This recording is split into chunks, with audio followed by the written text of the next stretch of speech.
Hello, everybody, and welcome to JW News tonight with Vern and myself, Ruby Quinn.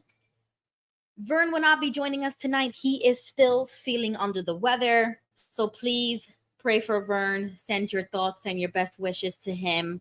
If you would like to send anything or donate anything, you can do so on the Fixing My Faith channel.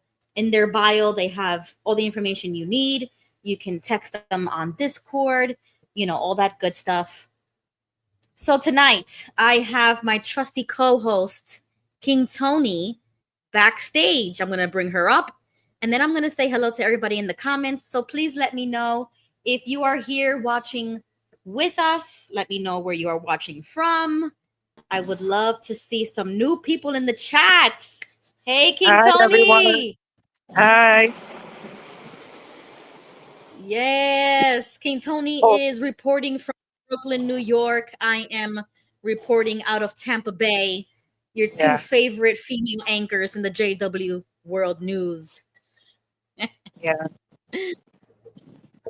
Got some juice? All right. Tea time. It's tea time.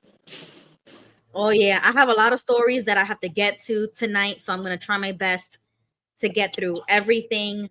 Before we start, I'm going to say hello to everybody in the comments. We got Becky in the chat.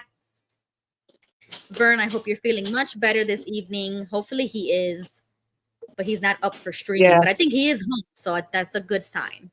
Yeah, hopefully soon we could have him back. Yes. John He be having some good Marciano. tea too.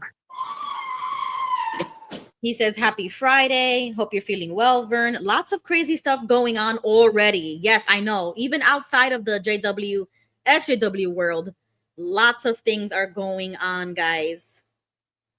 Hi to Beverly. Good evening, everyone. Good evening. Rosie's in the chat. Hi, Rosie. Hi, Jane. Who else? Hi, Doreen. Awesome, guys. If you're watching from X, you can join the party on YouTube. We have a live chat, and you can subscribe to my channel, Ruby Quinn, and subscribe to the Fixing My Faith channel, where they do way more content directed towards the Jehovah's Witnesses. But tonight is a live show about the news. I have a couple of stories that I want to get to, and I think I'm going to use King Tony as my commentary. So I hope she can hear me and see the article that I will be presenting. Let's see. Oh, got you, King Tony.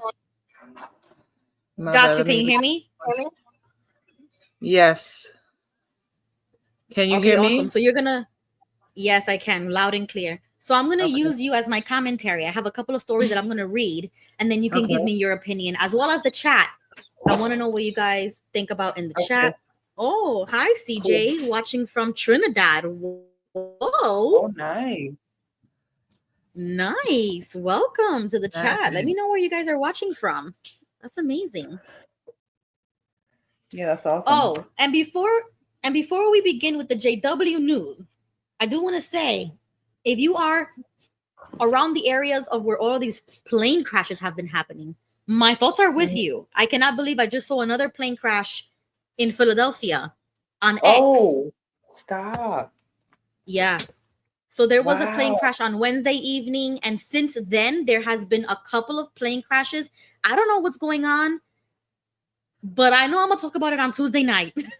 Okay. I have a lot of theories about what's happening in America right now, because it's getting crazy. I didn't even hear about that one. That's crazy. Yeah, it just happened an hour ago. It's like literally planes are falling out of the sky, and I don't know what it is. So that's not funny, but yeah. But it's happening. Like, it's really happening. Yeah, it's scary. It's shocking. And especially for us, when we are so programmed to believe that we're living in the last days of the last days of the last days, and that Armageddon is around the corner. When you start seeing planes fall out the sky, you think Armageddon is coming or it's here. You get that go back, and you're ready to run out the house to your nearest Kingdom Hall. It reminded Jimmy Bell is in It the chat. reminded Hey, me Jimmy. of Chicken Little, right? That's his name. Yes, that's a good one. The sky is falling. Michelle's The in sky the is chat. Hey, falling. Michelle. Hey, hi everyone. Hey, Jimmy. Jimmy, let me know if you want to come on to talk about the Operation Spotlight, because I'm gonna move into that. Or I don't know if he was gonna go live and then I'll share the live. Because I did my own video about the Operation Spotlight. I don't know if you guys have seen it yet, but I read the letter. I put in the description the link of the PDF file. So we're gonna go over that. Yeah. Michelle says, "It's 9/11 all over again." Yeah, I am not getting good vibes from what I'm seeing right now. But like Jimmy Bell says, give it the 72-hour rule. When you see something going on in the news that cannot be explained immediately or it's unusual, give it that 72-hour rule before you start freaking out. Because I need to learn that lesson. I was freaking out the other night and I wasn't sleeping at all. And I didn't go to sleep till like all the time. Oh, okay. So Jimmy says he's too tired. He did a revision video earlier. Okay, so we'll play Jimmy's video that he did earlier. Okay. 2 planes in a day, it's fishy. Yeah, I don't know what's going on, but we're going to talk about that theory on Tuesday night at the XW Political Corner at 9 p.m. That's what we're going to do. All right. So my first story that I wanted to cover is from the Czech Republic. It was posted on January 9th, 2025. And the title, that's how you pronounce it? Czech Republic? I think that's how you pronounce it. Czech Republic? I don't know. Right here. Yeah, that's Czech Republic, January 9th, 2025. And it's entitled, Ministry of Culture is considering a proposal to cancel the registration of Jehovah's Witnesses. Oh, that's Czech Republic. Oh, Czech. C-Z-E-C-A. Yeah, I think they pronounce it Czech. Czech. Okay, Czech Republic. Czech Republic. Yeah, thank you. Oh, yeah. Thank you, guys. Czech. Thank you, everybody. Okay, so this article was bringing up my hopes because we literally just talk about this all the time about deregistering them and so that we can actually really go after them without them hiding behind, the law or the First Amendment or whatever, right? Yeah. Okay, so you should be able to see the article now. It says, the Ministry of Culture addresses a proposal to cancel the registration of Jehovah's Witnesses. The Ministry of Culture has received several suggestions to cancel the registration of Jehovah's Witnesses. For example, due to their refusal to give blood transfusion even to children. According to the spokesperson, the ministry is dealing with the matter, but has not yet initiated any administrative proceedings.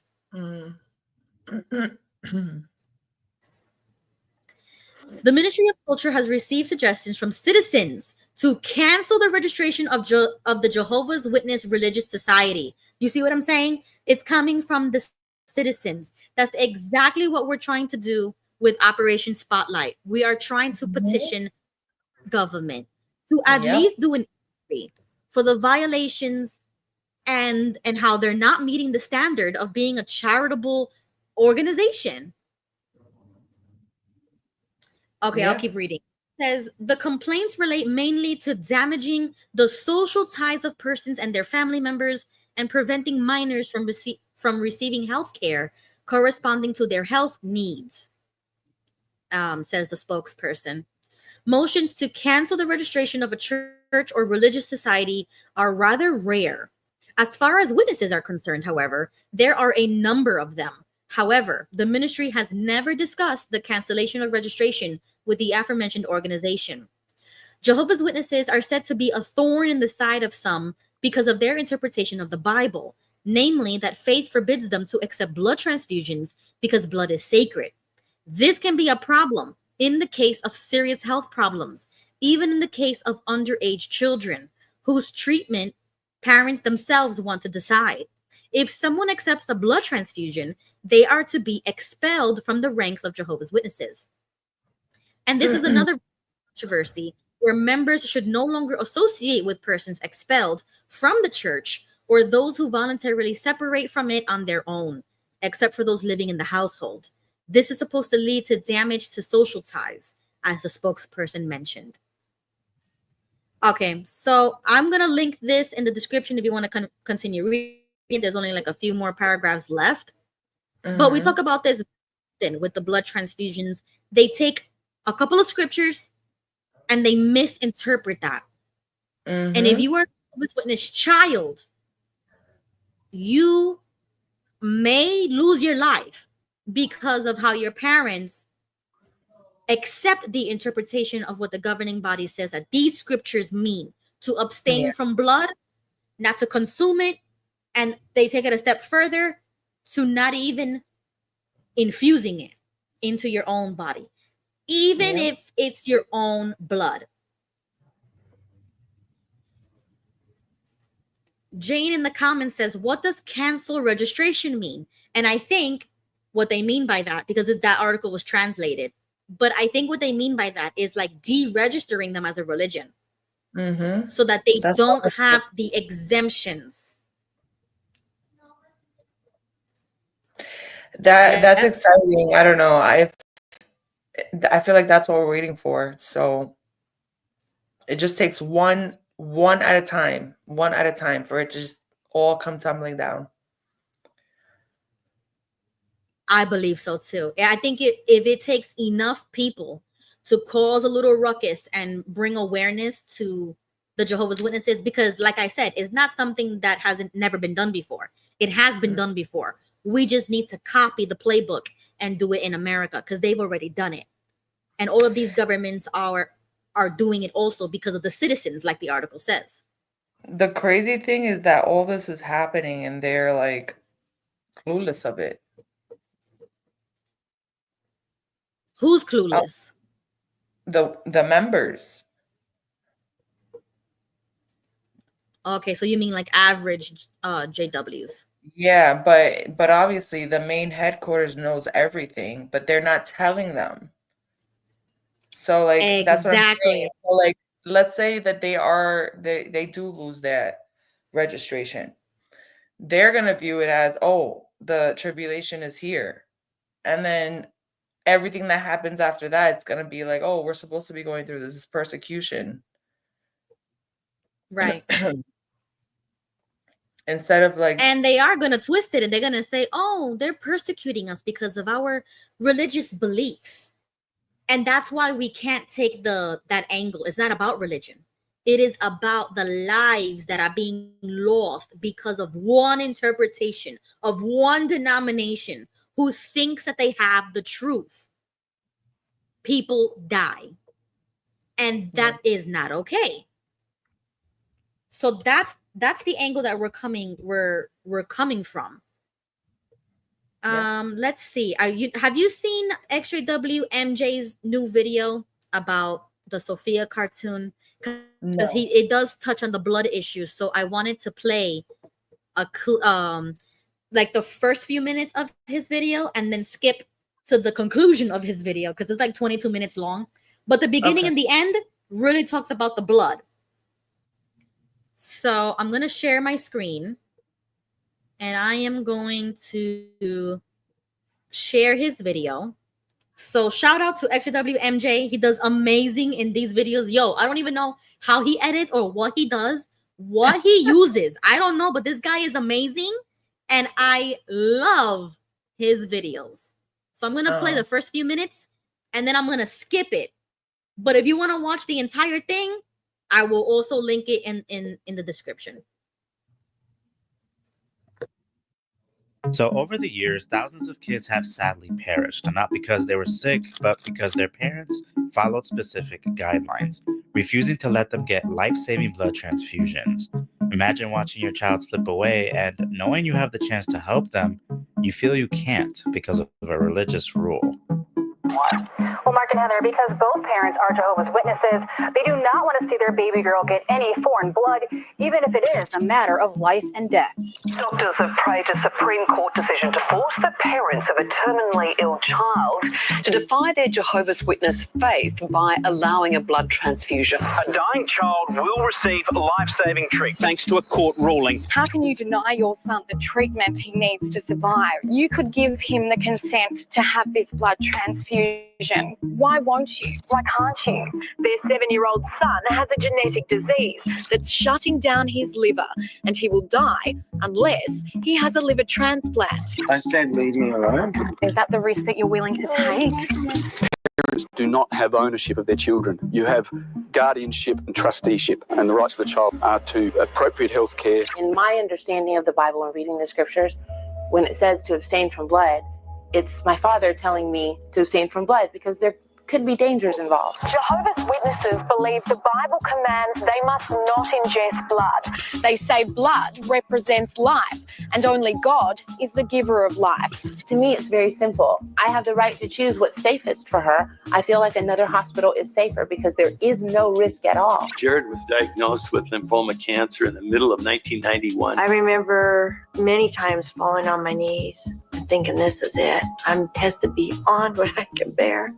Court order could help keep a Fort Wayne infant alive. If necessary, that order lets doctors give the premature baby a blood transfusion, but her parents are working to keep that from happening. Honestly, this isn't just a Jehovah's Witness thing. Throughout history, children have been sacrificed in the name of faith. If you told me there's child sacrifice and you said it's happening in a cult in the United States, I'd be like, you're probably just reading too much fake news. But this is totally real. This is totally real. Take a 7-year-old boy given the name El Niño, born into the Inca Empire. He was offered up and sacrificed to appease the gods, because the Incas thought the gods were mad at them. The Incas were a powerful and advanced civilization. By the late 1400s, they mastered engineering, farming, and spirituality. Though they valued peace, their empire grew through military conquest and strategic control. With this widespread and being deeply spiritual, they gave credit to their gods for all their success, holding spiritual ceremonies throughout the land. One of these places is famous enough that you probably already heard of it, Machu Picchu. Now, we don't know for sure if sacrifices actually happened there, but we do have evidence pointing to sacrifices taking place high up in the mountains. This child skeleton is part of what archaeologists are hailing the biggest site of child sacrificing discovered so far. But why my sudden interest in the Incas? Today, while Jehovah's Witnesses aren't sacrificing people on mountaintops, their blood doctrine is not so different. Kids are still dying because of what's seen as divine will. But where the Incas had Machu Picchu, Jehovah's Witnesses have JW headquarters. That's where 11 men in New York come up with their rules like the blood doctrine, which comes from a scripture they take completely out of context. What sparked this conversation is what's found in one of Watchtower's latest videos, God Makes It Grow, from their Become Jehovah's Friends series. A poster of, get this, Machu Picchu on Sophia's bedroom wall. So, of course, it sparked quite a bit of concern in the XJW community. So basically, if you notice, there's a poster of Machu Picchu on the right corner of Sophia's bedroom. Had a lot of worship to false gods. Quinn, a former Jehovah's Witness and popular YouTuber, is known for pointing out subliminal messages within Watchtower media. One of his viewers, Miss T, spotted the Machu Picchu poster and called it out. And I'm skimming through the children's videos and I come across God Makes It Grow. So as I'm looking at that video, I noticed on the wall, so good. Sophia's wall, and shout out to Quinn Wright because he did a whole video about this. You have to watch it. 500 years ago, they sacrificed children there. So naturally, I had to dig into this myself. But what's the end goal here? Well, I'll be breaking down this episode, explaining what it means for kids, and explain how Watchtower's teachings eerily parallel Inca culture. But I'm also going to get to the bottom of their so-called blood doctrine. But here's the thing. Like every documentary style video, this might come across as conspiracy, but because I'm MJ, I provide you with the evidence while giving you my honest opinion.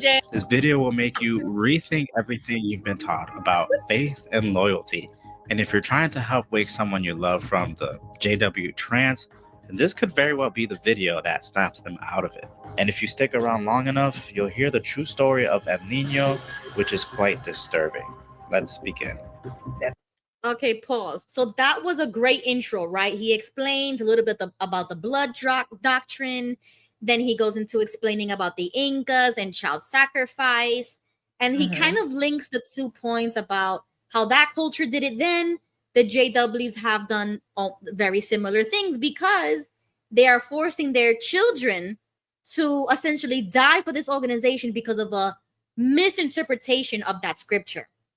Wow. And you may call that child sacrifice, right? Deep. So if you want to watch the entirety, watch that video, because I'm going to skip to the 17-minute mark where he does conclusions and he brings up that blood again, because I just wanted to link it with that story, because this is one of the main good issues that we could fight Watchtower on. You do have the freedom of religion to believe whatever you want, but you don't have the freedom to let people die because of a belief system. You should put life ahead of anything. Just like in the comments section, somebody said, even Jesus put life before anything. He asked the Pharisees, and he said, if an animal would fall or a child would fall into the well or something, would you not help them even if it was on the Sabbath? Because in Judaism, on the Sabbath, you're not supposed to do any work. That's interesting. So they're not going to save their child because that's considered work? Right? Because you're not supposed to lift a finger on the Sabbath. So what if something happens? Would you save them even if it was on the Sabbath? So he's challenging their beliefs, their legalistic belief system, that you can't even lift a finger even on the Sabbath. But to save a life, you would do it, right? Because God values life. I mean, that's the point Jesus was making. I'm butchering it, but Jesus was better than me. So I'm gonna skip to, let me see, 17 minutes, 17 and 31, just so that everybody knows that I'm skipping. All right, let's press play. Get you to the bottom of this and give you the answers that you deserve so that you can share this, and as a society we can finally put a stop to it. Final chapter, the blood doctrine exposed. To blood or not to blood? That is the question, and I'm here to help with that. I love that they he put usually point Twilight to verses like Leviticus 17:10-14 and Acts 15:29 to defend their stance. These scriptures talk about avoiding blood, sure, but it's a restriction on eating animal blood. There's nothing in there about life-saving medical procedures. Nothing. And here's where it gets wild. They treat blood transfusions like eating blood, right? But transfusions don't even go through your stomach. They're meant to save lives. Then there's this bizarre loophole. They forbid whole blood transfusions, but allow certain blood fractions like plasma or hemoglobin. But how does that make sense? Because where do they think these fractions come from? Well, blood. The same thing they say is against God's law. What's even scarier is the number of lives lost because of this teaching. The Watchtower itself has admitted people have died, but instead of taking responsibility, they call those deaths faithful obedience. But let's just say for their sake that the Bible actually condemns blood transfusions. What if I told you there's a different loophole, one God would actually approve of? Among the verses they cite, they also used to lean heavily on Acts 15:20 to defend this doctrine. But they've been distancing themselves from this scripture, mainly because it's been heavily scrutinized, and here's why. It says to abstain from food polluted by idols, sexual immorality, and blood. So if they're going to take that verse literally for blood, why not do the same for sexual immorality? It's in the same verse. Think about it. What does sexual immorality actually mean? By their logic, even a gynecologist would be guilty of it, right? But that's ridiculous. Doctors like gynecologists are professionally trained to help women in critical situations, delivering babies, fighting infections, and treating diseases. Without them, women can die. If a male gynecologist is touching a woman in otherwise inappropriate areas as part of his work, is he being sexually immoral? Maybe if he wasn't a medical professional, but the point is this. Doctors provide life support with good intentions. The same way Jesus healed the sick despite rules and regulations like the law to keep the Sabbath. Jesus healed on that day because it was for good intentions, to save a life. He even accused the Pharisees, asking them a question for them to ponder on. Would you save a child or an animal that has fallen into a well, even on the Sabbath? Now, look at it this way. The doctrine has taken too many lives. How can a doctrine that claims to respect life deny life-saving measures? Jesus taught love and mercy, not rigid rules that lead to suffering. It is time for Jehovah's Witnesses to re-examine their beliefs for the sake of humanity. The blood doctrine isn't just flawed, it's dangerous. Here's a story of the girl with leukemia. Normally, I wouldn't reference their publications to compile a story, but I think the point will be made. If you've read the May 22nd, 1994 Awake magazine, you might remember the title, Youths Who Put God First. But under the article, Youths Who Have Power Behind What Is Normal, you'll find the story of Lisa Kosak. It mentions Lisa, a 12-year-old girl diagnosed with acute myeloid leukemia. Lisa's parents brought her to Toronto's Hospital for Sick Children, seeking treatment that would accept their religious beliefs. However, one night, Lisa was forcibly given a blood transfusion against her wishes, saying that a nurse immediately pulled out her IV and shoved in the blood, causing Lisa to cry and become hysterical.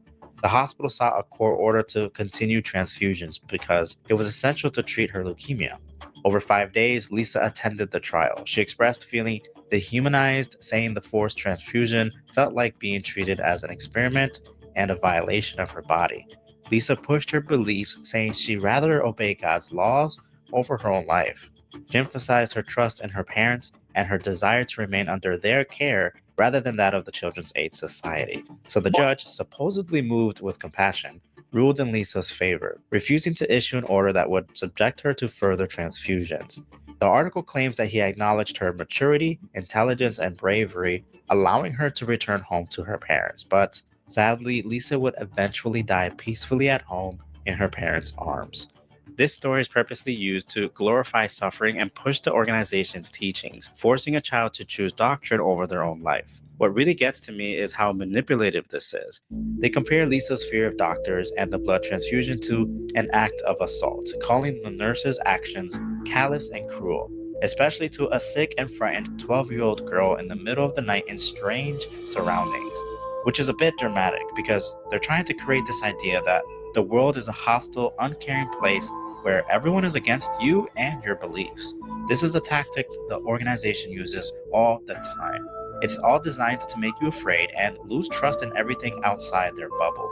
A story of fear in a way that inconspicuously becomes a teaching rather than a feeling.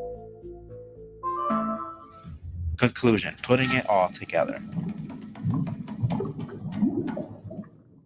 Now listen, this video was a lot to take in, I get that. And when putting the pieces together, this is what I've gathered. Sophia's drive to convert others is a reminder of the pressure young Jehovah's Witnesses face to prove their loyalty. It's kind of like how the Incas pressured children for sacrifice, right? But it goes deeper than that. There's a conspiracy out there with MK Ultra. If you don't know what that is, it's a program conducted in the 50s by the CIA. Its goal was to investigate the possibility of using drugs like LSD and other methods, including hypnosis and sensory deprivation, to control or manipulate people's minds. One of their techniques was called monarch programming, claiming that when certain people have experienced severe trauma or abuse, they are subjected to psychological manipulation or programming to alter their behavior.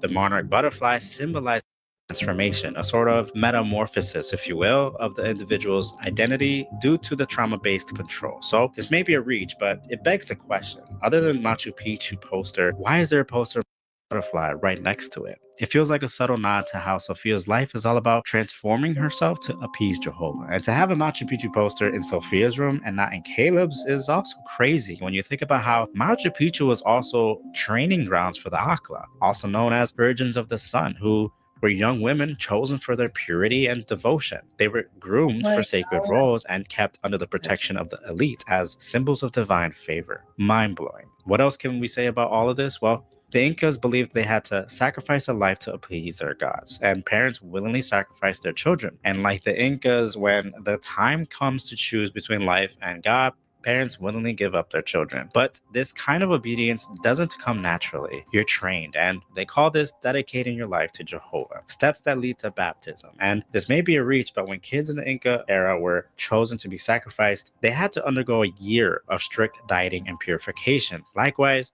baptism is also seen as a ritual where candidates usually have to undergo a year of mental and spiritual purification. It's a lifetime commitment, even for kids. Once you're baptized, you're expected to obey every rule, even if it costs you your life. If you choose to disobey, well, you're shunned forever. So you guys, if there's anything you can take with you, is this. The Bible actually warns against this kind of torture. In Isaiah 5:20, it says, "Woe to those who call evil good and good evil." Colossians 2:8 cautions us to not let deceptive philosophies replace Christ's simple teachings with fear and control. And in 1 Timothy 5:8, the message is clear. True faith means protecting and providing for your family, not offering them up to human traditions. Both the Incas and the Jehovah's Witnesses believed that these sacrifices, which are blood and unwavering loyalty, would bring blessings. But at what cost? It's the children who suffer the most. They're the ones carrying the weight of these beliefs, the ones who are pressured to live up to impossible standards before their brain is even fully developed and capable of critical thinking. It's time to call this out for what it is: the tragic loss of innocence and life, all in the name of control. Thanks for watching this video. If you enjoyed it, drop a like and subscribe if you're new here. And let me know in the comments what you thought about this approach. I'd love to hear your perspective. Again, I'm MJ. Take care, stay safe, and remember, you can't make any of this up. Deuces.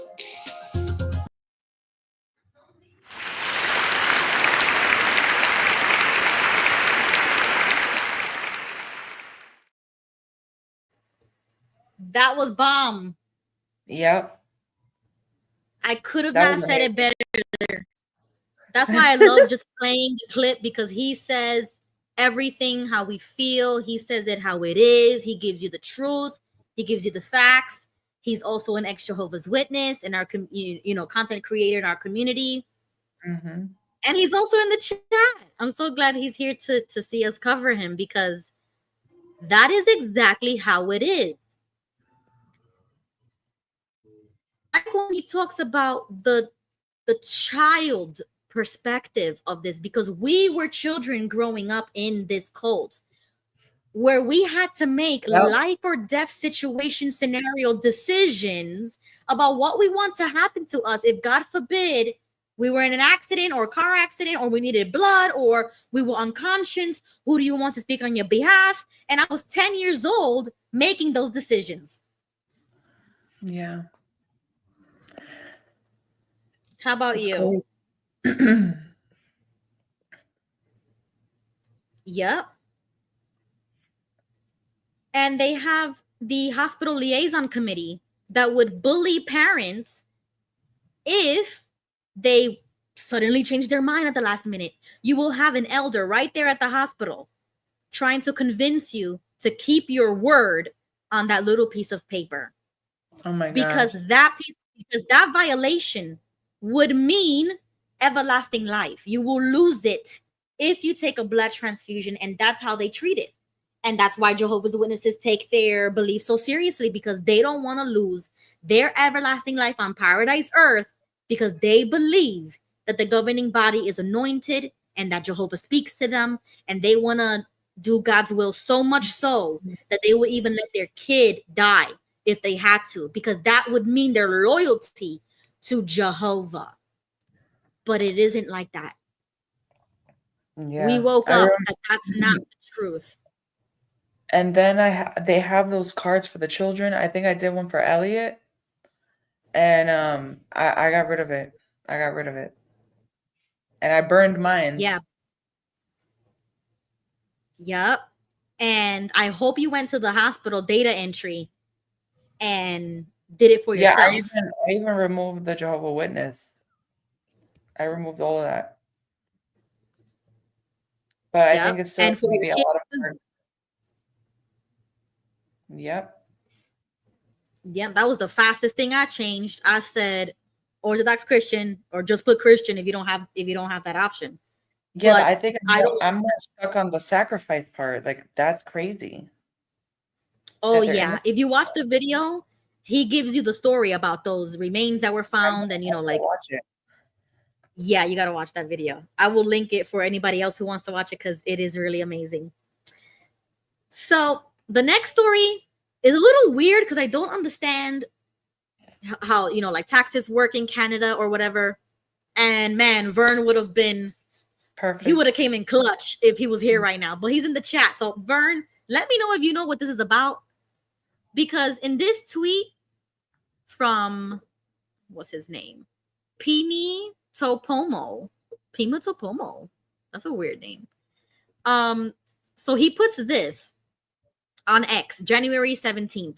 It says tax receipts in Canada will only be available when donations are made through the website or by check directly to the branch.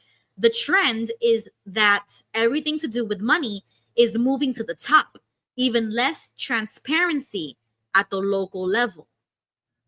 And then when you look at this picture that he puts, this is, the announcements that the elders get.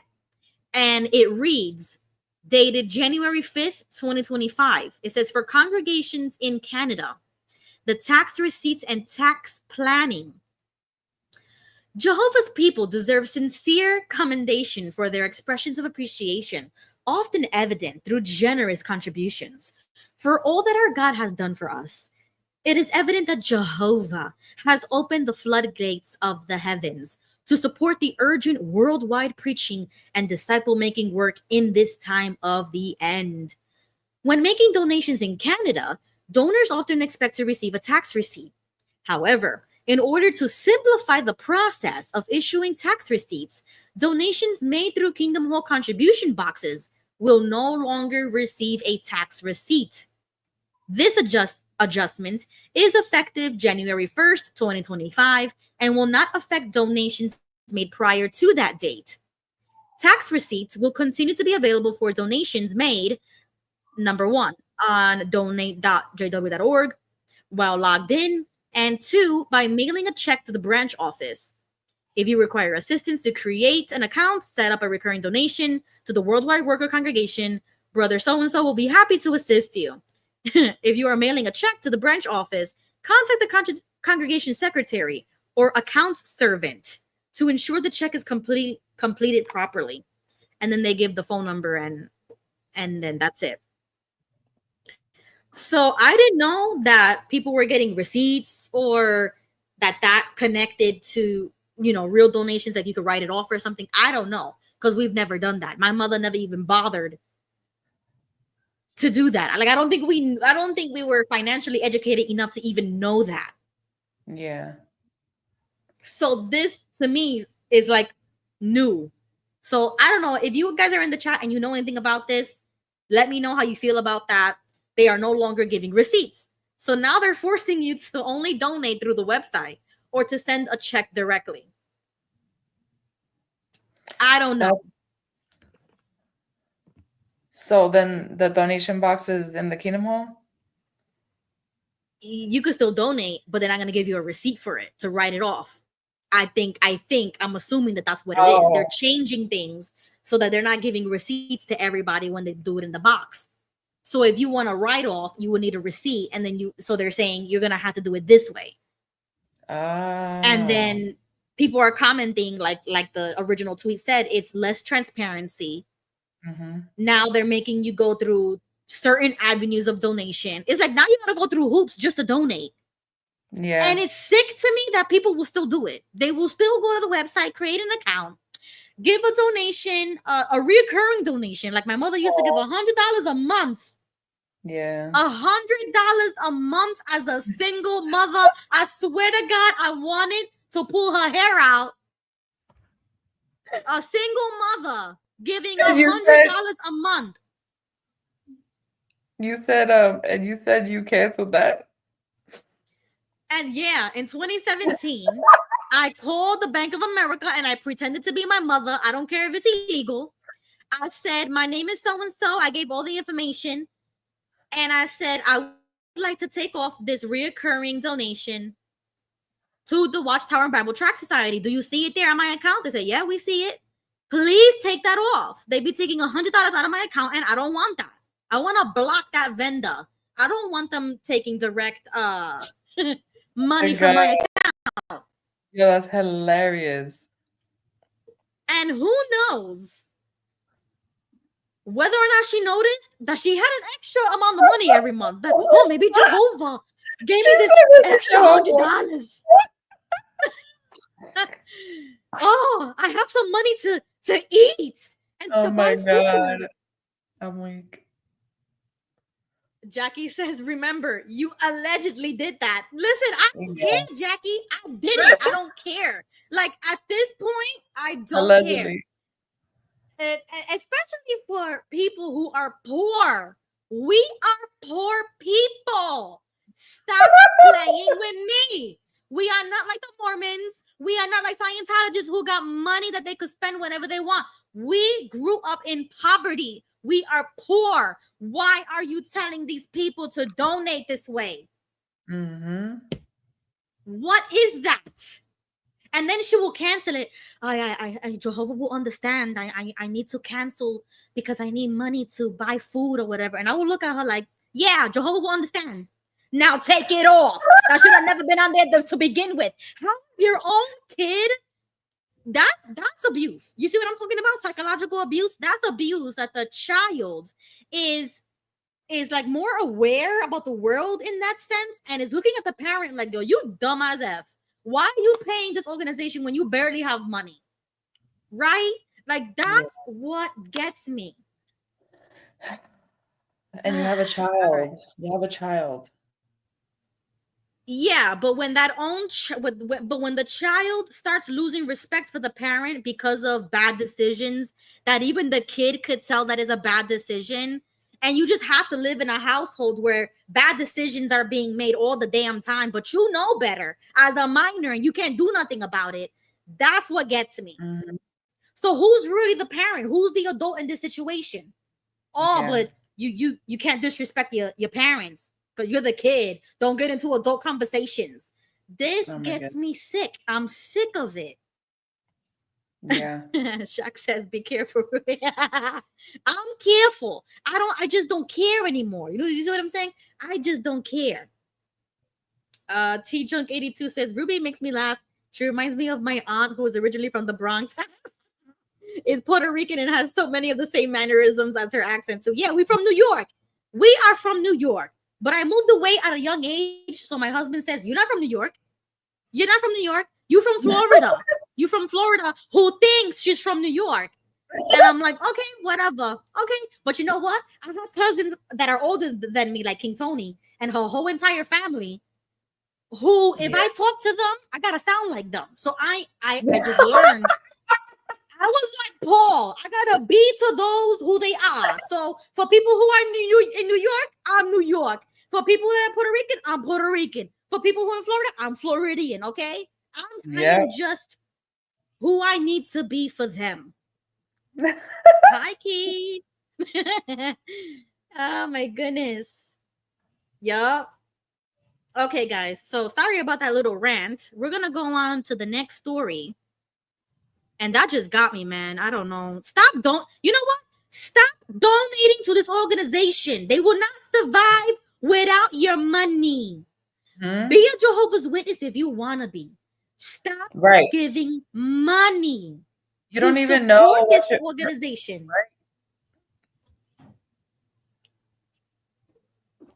People don't know what their money is going towards. They don't really know. They think it's going to the publications, which it is. It is going to the publications that indoctrinate more people to convert into this cult. And that's not the only thing. Right. It's like, come on. Yeah, and you know what? Remember, did I tell you about my mom when she was emailing me about money or whatever? That's why I told you, like, oh, I'm not going to ask for anything anymore, because she kept telling me, like, oh, well, if I give you money, you're going to give it to your new church. And I said, hold up a second.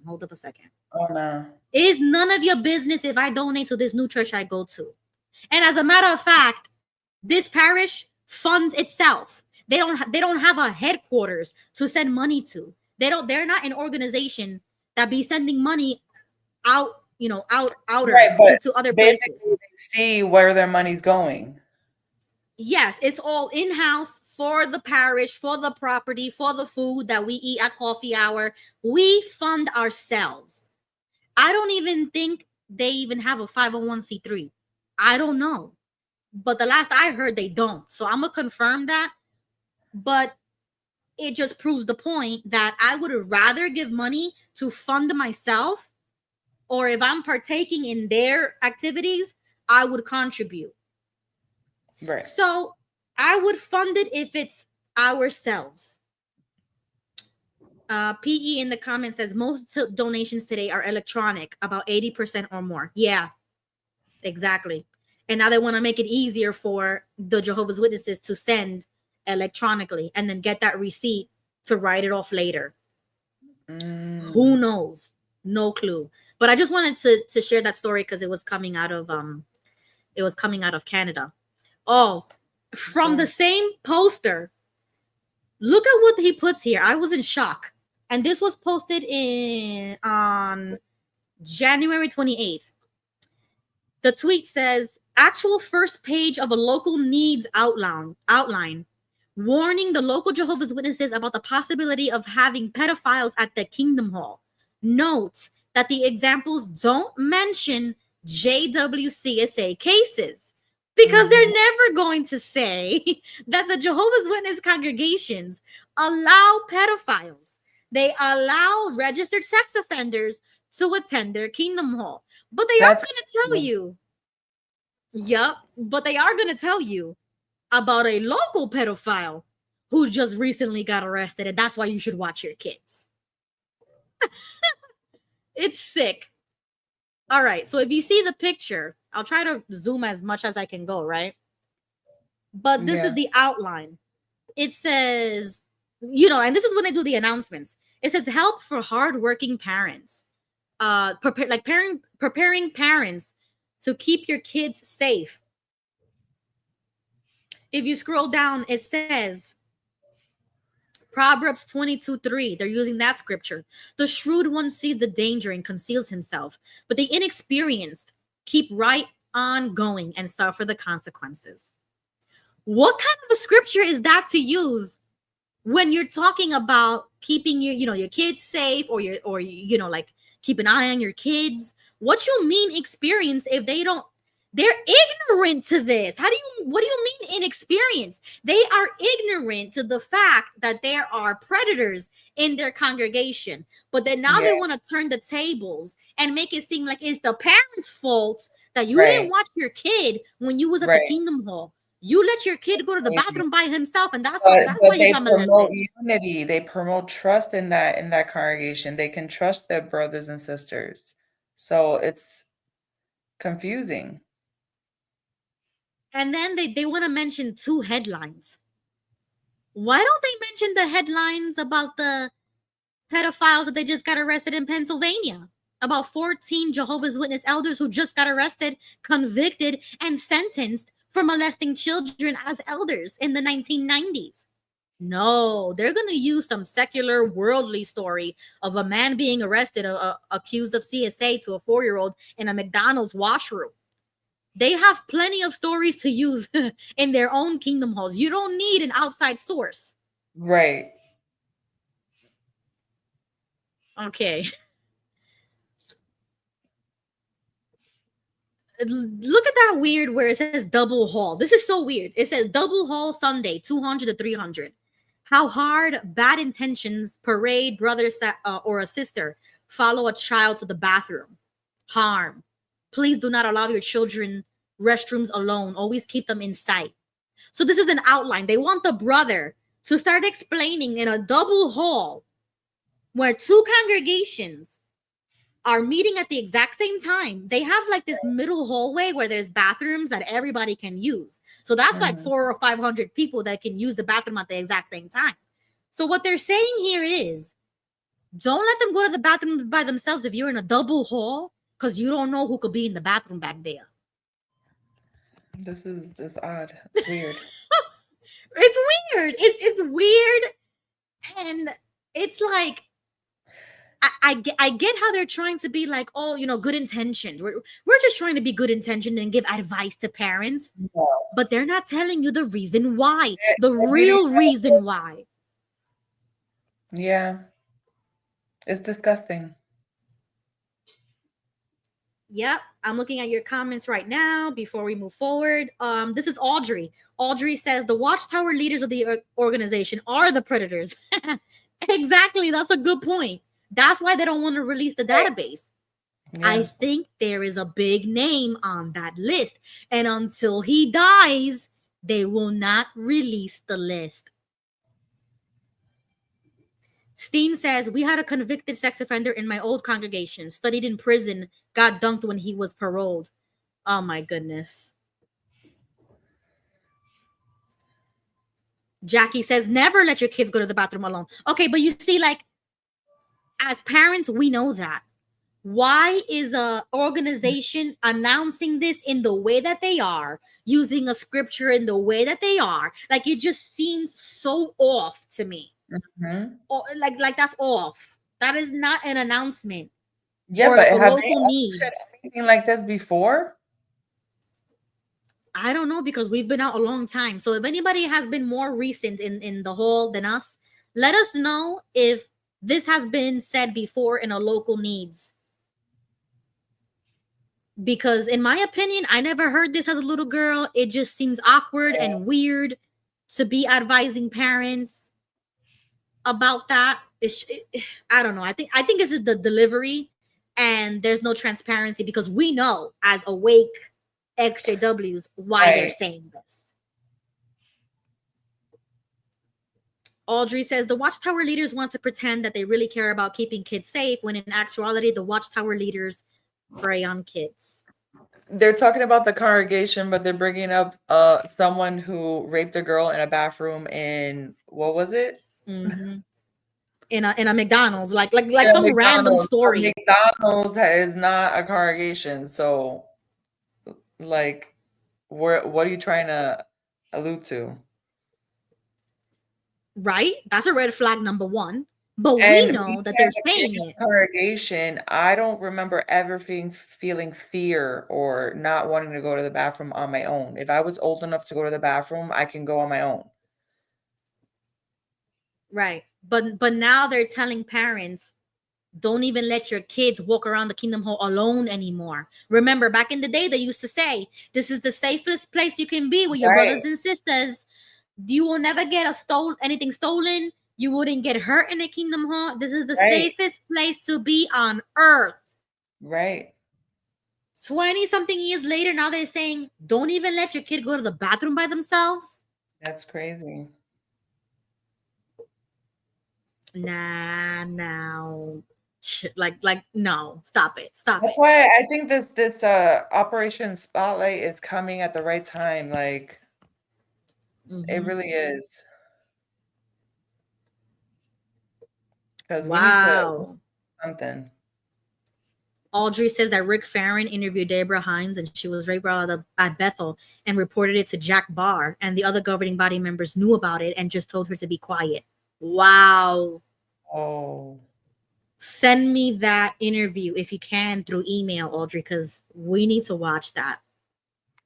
Wow. Doreen says, like walking around paradise. Exactly. That was the vibe that they were giving us as children, that is so safe. So safe in Jehovah's house. Yeah. Man, that's sad. But you know what? Jack Barr. That sounds familiar. Jack Barr. I think he was a governing body member. Yeah, I think he used to be a member but that's old, like back in the day. Okay. Yay, Eric just got here. Hi, Eric. Okay, so talking along the same lines of these predators, another article was posted January 28th, Denmark. So that was a few days ago. The title is Save the Children on Jehovah's Witness Pedophile Initiatives. It's completely wrong. Get ready for this article. Wait. Is this ready for this article? Huh? Oh, okay, go. All right. So This news outlet, Extra Bladet, however they pronounce it, we love them because they have been covering like these types of stories, and they do such a good job, man. This is real news right here. Whoever owns that network or whoever is the reporter doing this, like, we got to give it up to them. So Save the Children on Jehovah's Witnesses pedophile initiatives is completely wrong. A psychologist at Save the Children calls it completely wrong when Jehovah's Witnesses ask their members with young children to watch cartoons to protect themselves from convicted pedophiles in the congregation. Yo, I was like, what? What video are they talking about? Yeah, I don't know. And I'm going to show it to you because I think you've seen it. It's in the Become Jehovah's Friend, Caleb and Sophia videos. Okay. But it's freaking crazy because they are linking, you know, how crazy, and I didn't even think about this, how crazy it is that JW parents are making their kids watch the series Become Jehovah's Friend, and that one episode talks about evil, scary people. Like, you gotta protect yourself. Yeah. Okay, I remember so let's read. Yeah. Okay, and I'm gonna play the clip. So trigger warning. I'm going to play Caleb and Sophia in a second, but I'm gonna read this article first. Okay. So it says, oh, and the article also says, are you a Jehovah's Witness or do you have input on the topic? Then Extra Bladet would very much like to hear from you. Contact the journalist here. So if you click that link, you could contact the journalist. I would say, like, you know, thank you for covering them. All right. Anyways, a letter from the Jehovah's Witnesses written to the Ministry of Ecclesiastical Affairs shows that the Jehovah's Witnesses allow convicted pedophiles to remain part of their congregations. This is revealed by an access to documents that Extra Bladet is in possession of. Yo, what document is that? I want to know what document they got. Yes. Because we know that this is true because of my uncle, because of the news that has come out with, you know, the pedophilia cover up. So it's like unofficial that we know this, right? But if they got a document proving that, that's it. You know what I mean? Like, it's over. That's the proof we need. She's a psychologist? I think so because, yeah, psychiatrist. Because she's a psychiatrist. And So she's with the organization. Like notes or anything like that of one of her patients? There was another article about that. Yes, that one of her clients was JW or something like that. And that in that article, we did cover it on the show, that she was saying that the Caleb and Sophia series does psychological damage to children. And it was her professional opinion that that was the case. So we did cover that. She called it psychological abuse. Wow. That these cartoons were showing children, like, trying to please the parent and Jehovah, like, you know, Jehovah's watching you stuff. And it is sick that they're putting it in cartoons now. Yeah, and they're starting from young, and the kids are just soaking that in. And that is called programming. Anxiety, fear, depression. Exactly. And all that really is indoctrination from a very young age. It is programming them. I remember, and I still feel like I felt like I could never be enough. Nothing I ever did, even being a pioneer, was just like never enough. And I got to a point where it's just like, at this point, let me die, because, you know, I would never be able to worship you to the extent that you're asking, because it's like, I'm imperfect. So it's like, okay, take my life. It's not worth living if I know that I'm going to continue sinning and hurting you and hurting you and hurting you. So it is mental, it's psychological, and it messes with these children. Yeah. Dinah Lost agrees with you. So the article continues. The religious community therefore warns parents and children about the possible danger that the convicted abuser may pose. This means that parents and children are asked to learn how to protect themselves and keep an eye out for the pedophiles who lurk among them. Pernell Spitz, a psychologist at Save the Children, believes that this method is completely wrong. It's completely unequal that the responsibility is being shifted to the parents and the children. That they have to learn to protect themselves is completely wrong. It will always be the responsibility of the adults, which in this case is the responsibility of the congregation, Pernell Spitz tells Extra Bladet. Yeah. According to the reports, the local body of elders talks to the families in the congregation who have young children. Here, the council gives some concrete examples of what families can do to protect their children from the pedophiles who are in the church. In one of the reports, an initiative is mentioned that the children mentioned are not allowed to go to the toilet alone.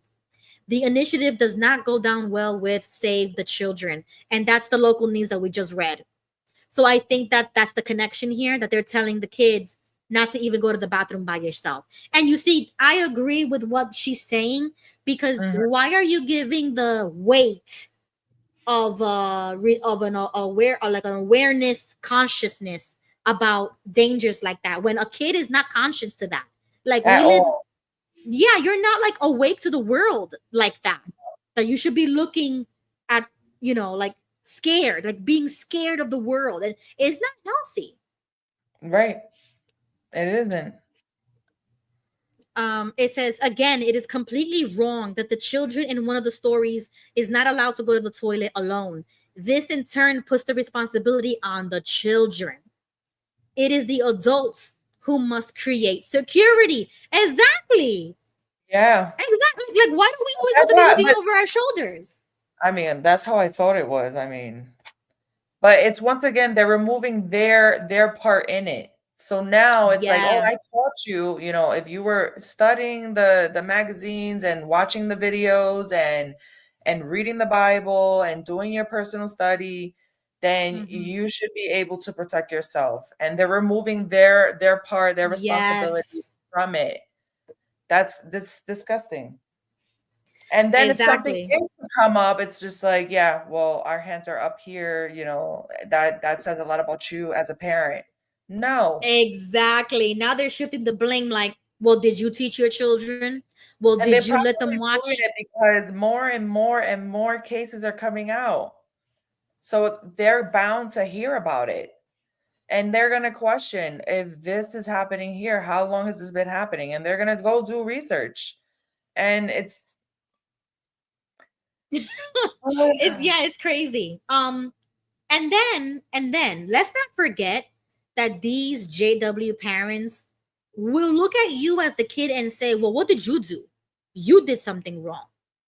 You probably seduced him, or you weren't Oh my gosh. You weren't wearing the right clothes. You were immodest. You don't listen to me when I tell you to change or whatever, or to stop wearing makeup. It's you. It's your fault. So let's not act like the parents are not going to be like that, because that's how it is. Yeah. That reminded me of like when I had a conversation about, because a sister had told me she did not go to a funeral because the brother or the sister that passed away committed suicide. And so she didn't attend their funeral because suicide, I guess in that time, I don't know, now it's changed, was not something, was a sin, basically. Right. And in my head, like even when I went through the trauma cycle and my sisters seeing what she went through, you get to a point where you can become suicidal. And my parents' first response was like, oh, well, that's on you. Like if you choose that route, then that's your decision. And we're not going to feel guilty for it because we have nothing to do with that. That's crazy. Wow. Yeah, that's insensitive. That's crazy. So Joe and Fran just said in the comments, when there was a pedophile in the audience, they would announce, parents, please accompany your child to the bathroom. We had no idea that was why they announced that. Okay. And Joe and Fran left recently, right? Like 3 years ago. So I guess it is being said in the Kingdom Halls. Wow. And then Dinah says it. She was blank because she associated with bad association. And that's what her mother told her. So you see how they're going to shift the blame to the victim? Oh my God. I'm so sorry. They do. Yeah. And they do victim blame. Oh, that is so, ooh, that gets my blood boiling. Exactly. That's why I said that, because there are thousands of Dinahs in the LGBT community who have been victim blamed. That is their fault because they probably weren't doing enough or going out in service enough, or like she said, bad association. Exactly. Yeah, like no. You know, and going back to Joe and Fran's comment, why are we changing our society rules to accommodate people who broke the law and had to register as sex offenders? Right. You should be implementing laws and policies to restrict their not us. Yeah. Restrict them, not us. Catering to the predators, because what is running the organization? Predators. And that's what makes sense, because in a real world, we would be restricting and limiting the access of the pedophile, not the average citizen in any setting, let alone a religious one, because a real religious institution would have told them, you can't come here anymore. I'm sorry. Right. We have families and kids and babies that come to church every Sunday. You can't be here. And it's not even that. It's just like, imagine you being a parent in the Kingdom Hall with your kids. Okay, yeah, I'm accompanying my children to the bathroom. You know, they're with me all the time, but you're still creating this atmosphere of unease. There's no trust. So then what was the whole, that's what we knew them for. The love, the trust, the open arms, the welcoming. Like, now you can't even trust the person sitting next to you because you don't know. So it's gonna trickle. It's gonna trickle down. Exactly, man. All right. So let's go back to the article. It says, protect your children with cartoons. Yo, and that's what gets me, because the organization is doing that. They think that they're doing something good. And I've always said this. It is not a religion responsibility to be teaching you like how to parent your child or whatever. That is the job of the parents to do. Anyways, it says another solution that one family adopted after a discussion with the local council of elders was to show their children a cartoon from Jehovah's Witnesses' own website. The cartoon is called Protect Your Children and is from the series with the two children, you know, in that country is Luke and Sophia, but it's Caleb and Sophia, who are members of the Jehovah's Witnesses. The cartoon series has previously been criticized by a child psychologist, Eula, and that's the one that I covered, who to Extra Bladet called the series deeply worrying, shocking, and bordering on psychological violence. I agree 100%. Yeah. Pernell Spitz also does not believe that the cartoon creates a true picture of reality. Pernell Spitz has read several of the stories and seen the cartoon in question. The cartoon cannot stand alone. Often, abusers are not a dangerous monster, but adults who seem nice to the children and have a good relationship with children, says Pernell. In the film, the children's conscience is appealed. The experienced psychologist believes that this is misunderstood. And that's another thing. They want kids to get that conscience, and, you know, like Jehovah's watching you, and you need a Bible-trained conscience, and you are creating there that not all predators come looking like monsters. They come looking nice. Like, you know, you will never think. And that's how children are gullible like that. Like, they will look at the person and like, oh, that's brother so-and-so. Like, they're not going to think anything bad. But that's the problem. Right. Yo, MJ came in clutch with $9.99. He says, going to sleep now. Show. Great show tonight. Love you too. Thank you, MJ. Thank you for the donation. That's gonna go straight to the StreamYard expenses that all of us use for Vern. Vern is the one who has the StreamYard. We just use it, okay? We just use it. So thank you, give Vern. a donation for Vern. Yes. Okay, so I'm gonna continue reading. It says the concept of conscience is used in the wrong way. Maybe it's just badly translated, but it shouldn't be about guilt, shame, and conscience when it comes to setting boundaries. Right. At the same time, Pernell Spitz emphasizes that there is nothing wrong with having a talk with your children about setting boundaries, but that it cannot be the solution to abusers in the church. Right. If you have served your sentence, there is really nothing wrong with trying to become part of a society again. The problem lies in the way Jehovah's Witnesses handle it, where children and parents have to take care and protect themselves, says Pernell Spitz. Oh my gosh. Extra Badet has presented Save the Children's Witnesses, which Save the Children's views on the handling of pedophiles in the congregations. However, they do not respond to Save the Children's criticism, but simply write that for more than 35 years, Jehovah's Witnesses have published several articles and videos in hundreds of languages that give parents and their children clear, practical, and age-appropriate advice on how to protect children from abuse. In addition, they write that child protection experts have praised Jehovah's Witnesses for being clear and open in the material they have published on this important topic. Wow. That was awesome. I didn't know they use a different name. I thought it was always like Caleb and Sophia, or like all around the world. I didn't know they switch up the boy's name. Yeah, they do. So in certain countries, I guess they use the popular name. Maybe in that country, I don't know why. That doesn't like I don't see how like I don't know. I don't see how using a name that's used in that specific country has anything to do with the message. But okay. Noted. I agree with you, but we're not gonna get hung up on that because that's gonna turn into a rant. They always do stupid stuff like that.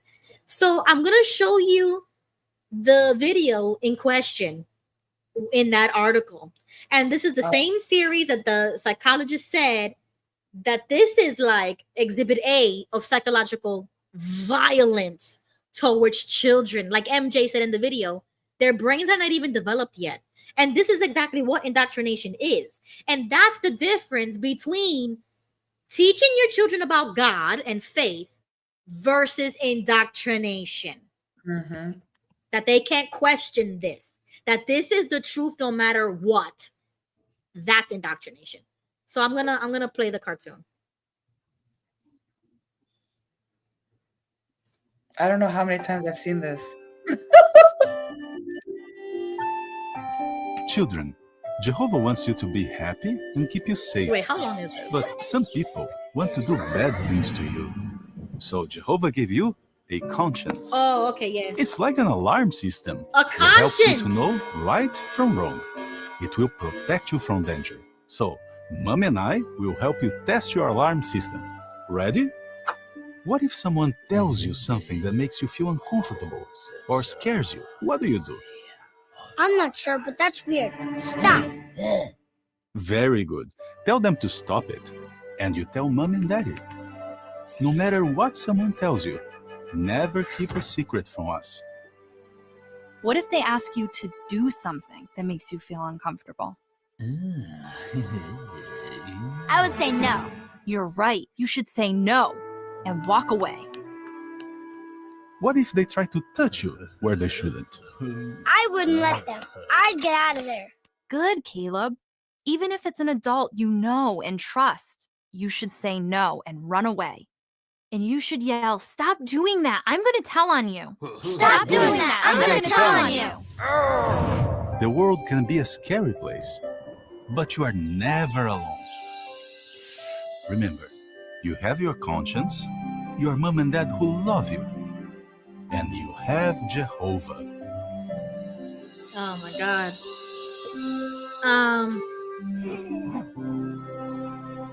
That's cringe. Okay.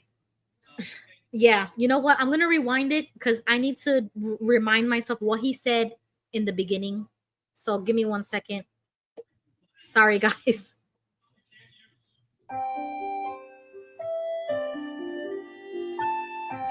Children, Jehovah wants you to be happy and keep you safe. But some people want to do bad things to you. So Jehovah gave you a conscience. Okay. You see that right there? He said in the beginning, Jehovah wants you to be happy and yada yada.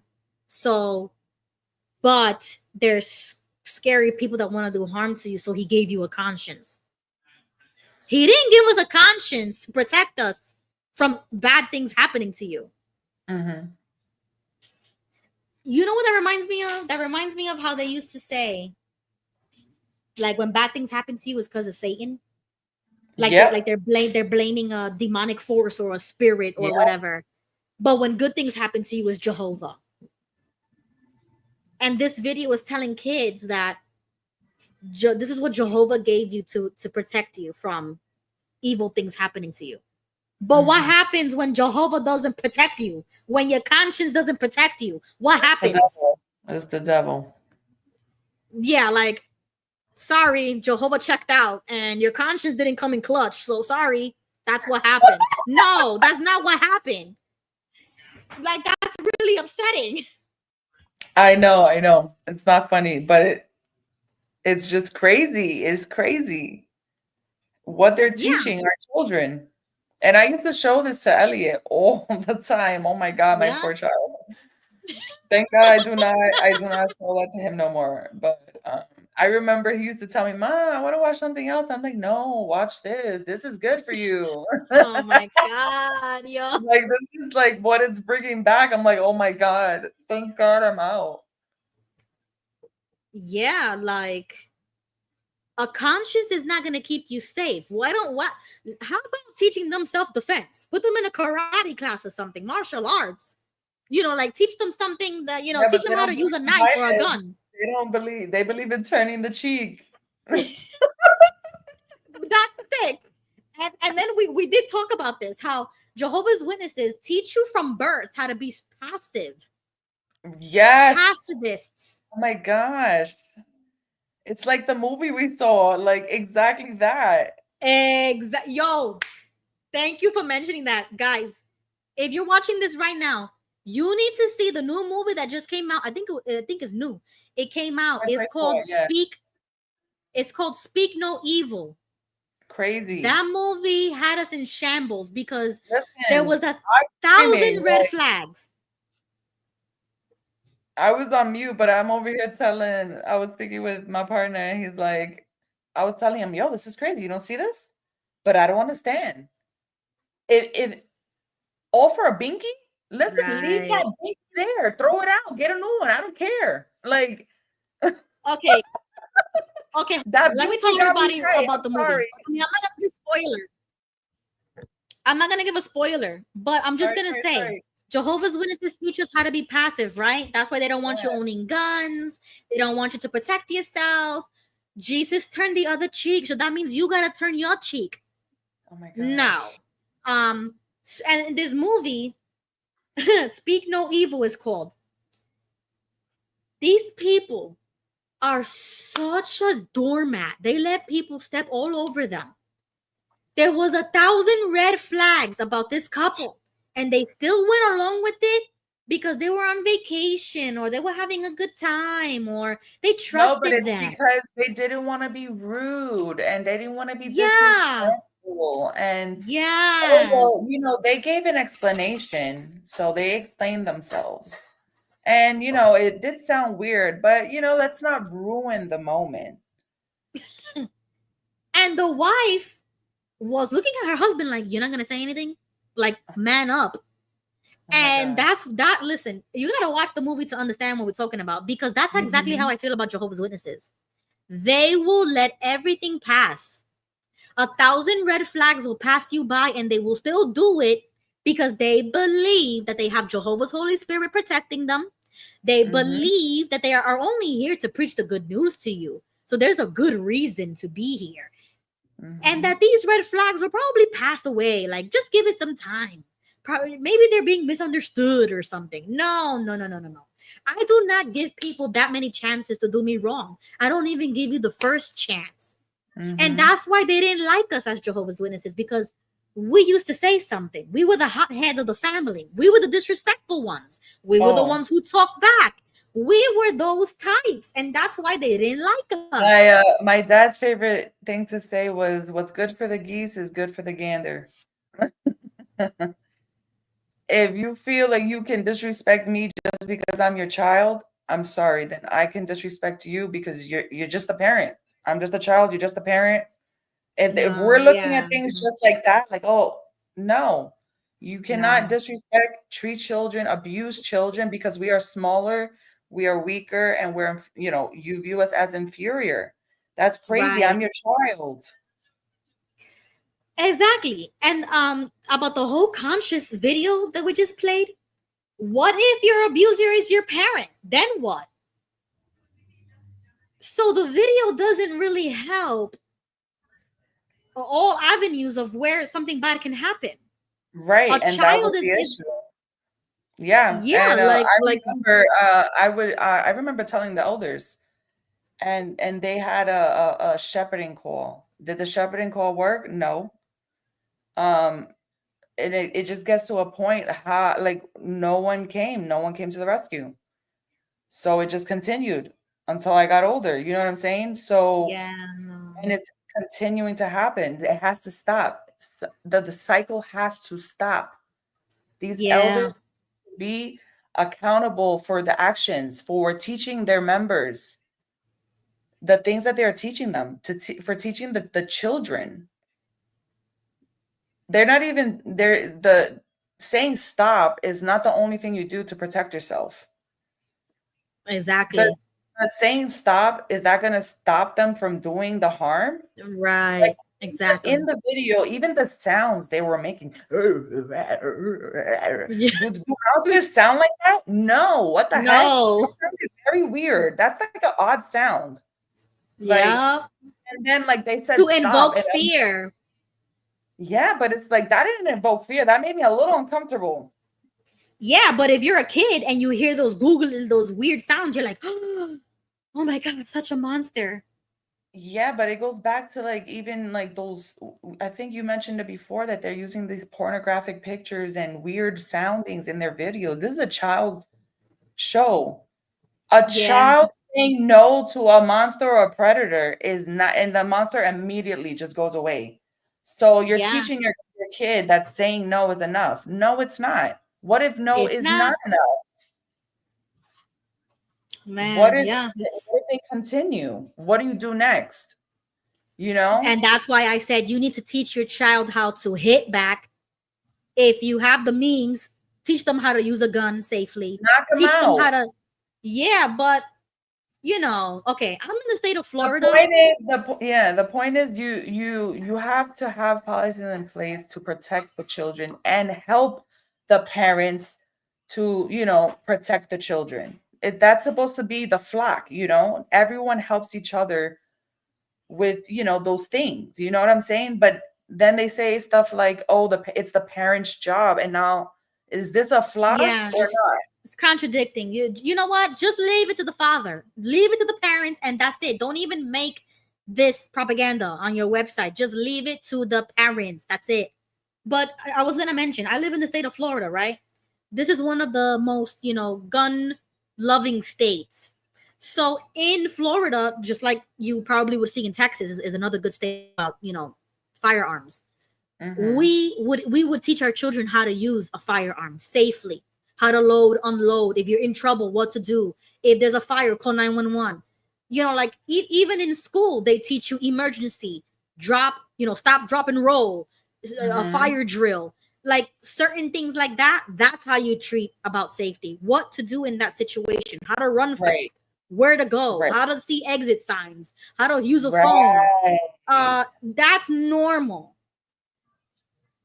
education for emergencies or if you're in trouble. Right. This just said Jehovah gave you a conscience, so you're good to go, and just put your hand Right. Like you're automatically gonna know, yeah, this is a predator and I have to say no, and that's gonna work. No. Yeah, Jehovah got me. Jehovah got me. And that's where I'm like, no, Jehovah don't got you. You need to protect yourself sometimes. You can't leave everything up to God, okay? You got to do the work too. Okay, so the next story that I had is coming from Mark O'Donnell. X post. Okay, you should see it now. And this is good news, guys. This is the same story that we covered in Pennsylvania. It says another defendant has been sentenced in connection with the ongoing Pennsylvania grand jury investigation of child abuse within the Jehovah's Witness Church. David Belosa, 61, was found guilty on September 17, 2024, of the abuse of a child on the age of 13 and was sentenced this week to 2 to 4 years incarceration. The terms of his future post-released parole include no leadership roles in religious communities, no coaching, ministering, or in any way having contact with minors through work, attendance at regular institutions or volunteering, and no in-person proselytization in communities. But the judge added telephone is okay. That's what I want to see right there. Right. I don't care what level sex offender you are. You should not be around children under no circumstances. Not using your religion as an excuse to go to church and be around kids. Right. We did this when we were talking about Waldy. We were talking about my uncle saying, how do we know what his limitations are? Nobody cares about the limitations of a pedophile. All we care about is that he is never seen again next to a minor. That's it. Right. And that's how it should be. So those are the terms of this, person's sentencing. And he was sentenced 2 to 4. You know what? That's not even good enough for me. Like 2 to 4 years, that's nothing. So whatever. I don't know. I'm just happy that he got the sentencing. He's gonna serve the time. But in my opinion, I would have been like, bury them. Off with it. Bury them under the jail. Okay, I think that's it for news tonight. Those are the articles that I got. Wow, that was good. I wanted to cover. Yeah. I'm going to link everything in the description. And I want to... Thrifty just got here. Dang, Thrifty. So sorry. You're going to have to watch it back because we're about to hop off. Thank you guys for joining and being in the chat with us. And and hanging out with us. Yes, you're welcome. One announcement. Jesse says, I'm at the casino, gonna win one for Jehovah. Did you want to play the video of the Operation Spotlight, or did you not want to do that? I almost forgot. Okay, thank goodness you reminded me. Okay, guys, we're not going anywhere. Stay with us. Stay with us. We ain't going nowhere. Guys, we got one more thing. Oh, damn. That's 42 minutes long. Okay. You know what? I will link Jimmy's video. I'll link the video. I'll play my own video because mine is shorter than that. Jimmy said he can come on for a few minutes. Oh, Jimmy always comes in clutch. Okay. Yeah, Jimmy. Because I was just about to play my clip and go. I'm going to DM Jimmy the link so he can join us. Okay. Okay, Jimmy. Check your DMs through X. And join us. Doreen says you guys are funny. Yeah, because I want to watch Severance. I was about to log off and be like, meet me on Discord right now because we're gonna watch the new episode of Severance. Yes. If you're not there in 2.3 seconds, I'm starting it. I don't care. So you better meet me on Discord after this live. So let's wait for Jimmy to hop on and talk about Operation Spotlight. Oh, I got it right here. Nice. I got my letter right here. Operation Spotlight. If you haven't seen my video yet, go watch that video. I printed it it is 5 pages long. So I think me and Tony are not gonna like include our own because it's so much already, and it does cover, you know, mostly everything anyway. Okay, Jimmy's here. Yes. Hi, Jimmy. Hey, good evening, y'all. How you doing? Hey, Jimmy. Doing good. So you just posted a video that's like 42 minutes long. I'm gonna watch that. Like, the majority of that is like me reading the letter. That's why took so long. But if you wanted to play like the first little bit until I start reading the letter, I don't think that's as long. I don't know exactly how long it is, but it's not 42 minutes.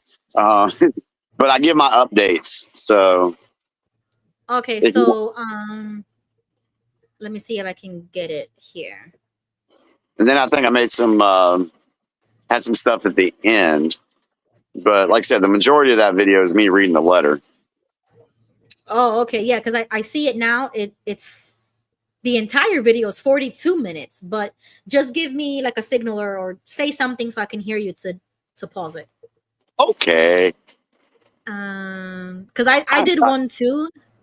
I am tired. Mine, yeah, I know, man, Jimmy. It's a lot. I saw your video today. You did a really good job on that. Really good job. So, yes, thank you, Jimmy. It was like 22 minutes, but it was awesome. Okay, so I'm gonna press play. You let me know when. Okay. You had a good Friday. So I wasn't going to be coming on here and doing another video, but there was a necessity to do a revision. So I want to make sure that everything that I present in my videos is accurate. And so that's why I'm having to redo this real quick. So I am going to mention some updates. I am going to read the letter again and share a little bit more information for you guys, answer some questions, and just go from there. So first thing I want to say is the worldwide operations spotlight is active. I already know that there are people that have sent their letters out already. And I want to say thank you to everyone who is participating in this operation. Thank you for sending your letters in. Thank you for asking questions, giving us suggestions. I really do appreciate all of that. Thank you again for sharing this information, getting it out there, because that's the most important thing, is to share this information and get it to as many people as possible. For those that may be seeing this for the first time, you may not understand why we're doing this or how we even came about this idea. But what I would recommend is, if you're new to this and the first time you're seeing this, go back and watch my videos on my live tab. The first video I did was basically the idea. The second video I did was I announced the name and explaining why we're doing this. And the third video I did was the rough draft and the email. So if you go back and you watch those 3 videos and then followed up with this one, then you pretty much should have the big picture of everything that we're doing. It should answer a lot of questions. I'll get some questions and I'm like, I know they didn't watch the video because I covered that. So yeah, so go check out those videos. Let's see. So this right here, this whole thing that we're doing, I would consider this a unifying moment in the XJW community, because I know that there's been a few little letter writing campaigns, but not to this scale. This is worldwide and it's going to President Trump. No one's ever done that before. So we're excited about that. And I told you I was also going to introduce the team. I did that in the video that I had to take down. So let me go ahead and introduce the team to you, because a lot of folks, they don't know who was working on this video. So of course you have myself. I told the team that I would be the face of this operation so that they could focus on their work. That way I could take all the comments and the messages. I would handle all that because I have no problem doing that. So the other folks that have helped me on this, we have let's see, Monica Kincaid. She has a major her major is an English teacher, and she is quite the wordsmith. She's a very sweet lady. I love her. She's been great. She's helped out a lot. She's actually heading up the operation in the Spanish sector. And then I'm going to be mentioning some names on that as well. So she's doing really good on that. Then we have John, XJW Analyzer, John Leisure. He's helped me with a couple of things. He's done some of the tech stuff that I've needed. Then we had Jay Henschel. He has also created the thumbnail that you see for this video. I asked him to help me with that. Then, of course, we have Ruby. She is my other person that we're using to promote this video and get this information out there to as many people as possible. Monica said, hey, she's in the chat. Then we have Shelly Dean Breo. I always mispronounce her last name. She said that I can refer to her as having a Bachelor of Laws and being one of, this is important, folks, because y'all all have heard about this, but she is one of the 2 survivors who was asked by the Australian Royal Commission to share their experiences for an investigation into the Jehovah's Witnesses for case study 29. Her acronym that was being used in that case was BCG. So she has done a phenomenal job in helping getting this letter together. So that's the team. Myself, Monica, Shelly, John, Jay, and Ruby. Just the 6 of us. And so this is the power of your voice. It doesn't take many people to get a message out. So the 6 of us have worked really hard to get this information to all of you, because we feel that it's very important that this information get to President Trump. And like I said in the other videos, this whole thing may completely fall flat on its face and go nowhere. We understand that. But it's a risk we're taking, because you miss every shot you don't take. And at least we're doing something. And there's, like I said, there's been nothing like this in the XJW community to the scale that we are doing it. So we're very excited about that. A few things I want to go over, because I'm going to read the letter tonight, but if you're here for the updates, I'm going to do the updates in the beginning so you don't have to stick around and listen to the letter, because you probably already read it. You probably already watched my video, and you already probably sent your stuff off. There was a question about mailing the letters or emailing the letters. Now, I prefer that the letters be mailed, because my whole thinking is I want to flood the White House with all these letters. By doing it by email, the visual's not there. So if they have all these letters and on the outside of the envelope, it says Operation Spotlight, then they're going to be like, what is this? It's going to get somebody's attention. They're going to open it up. I did find out that South Africa, they have shut down the mail system there, apparently. That's what I was told. And I suggested to them, oh, well, shoot, if they've shut down the mail system, the only option that you do have is to email your letter to the White House. And I'm sure you guys can look it up and find out, where do you email the White House. But if you can mail it, mail it. If you're in a situation to where you can't mail it, go ahead and send in an email. So that covers that right there. The other thing that, hey, everybody, I'm going to focus on this, and then I'll come back to the chat towards the end. The other question a lot of people have asked about, well, can I write my own letter? Well, of course you can. You can do whatever you want.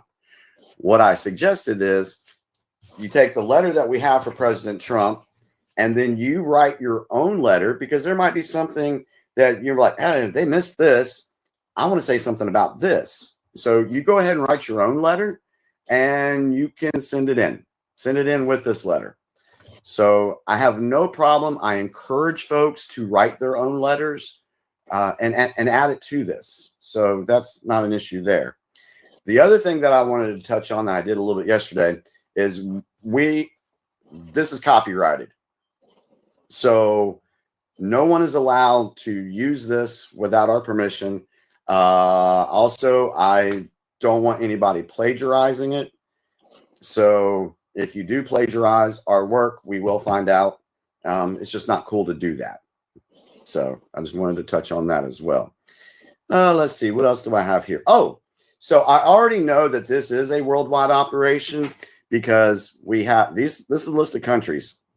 We have the United States of America, Canada, Mexico, Austria, Norway, Australia, New Zealand, Spain, Chile, Peru, Venezuela, Colombia. Basically, pretty much all of South America is on board. At least that's what is being reported back to me. So all of South America is on board. So that's pretty awesome.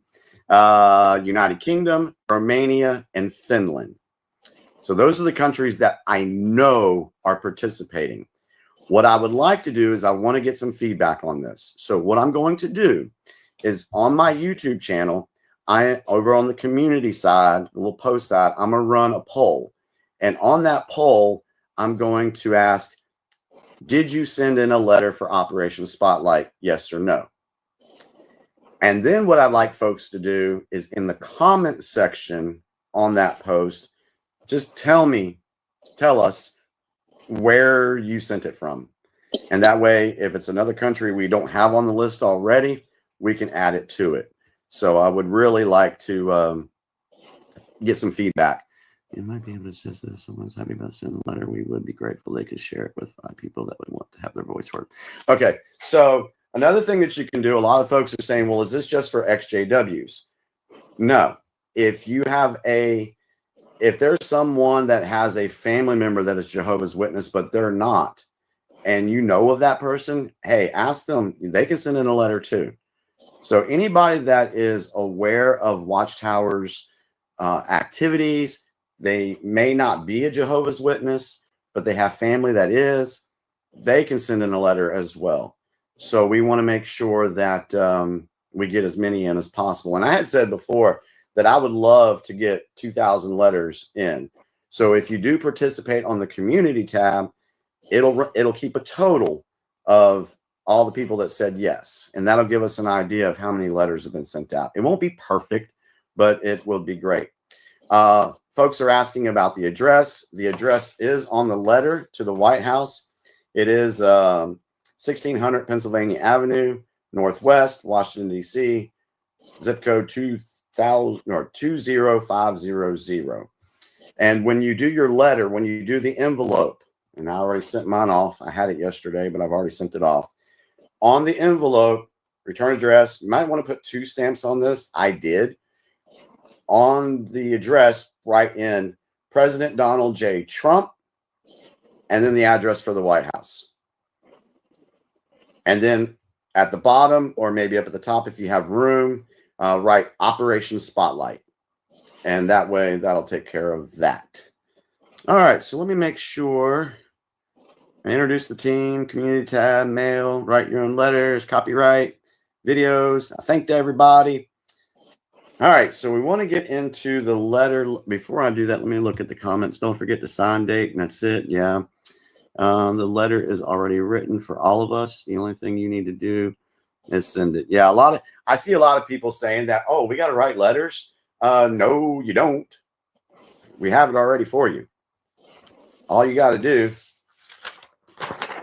is sign, date, and send it off. So if you don't want to write anything, you don't.